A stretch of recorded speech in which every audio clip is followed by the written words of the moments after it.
Kharjana, sister of Osborne Kharjana, will contest the MDC election from Nongspung-Sohiong constituency as an independent candidate after her brother withdrew due to not receiving the Congress party ticket. Supported by local leaders and supporters, Sonny focused on her experience in the health sector and the need for better healthcare infrastructure, particularly at the Sohiong Community Health Centre during her campaign.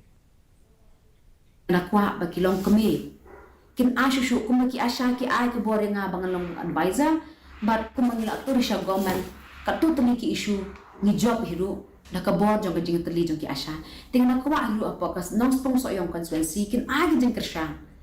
yang nga bakin ra asyusyu kam halo bangana banirap on tangi ki asya ikilong kemi gibran hapo kas so dan Nongspung-Sohiong constituency lakalong kajing tre jong ki anganwadi let's say kajing tre kajing rap jong ki midday meals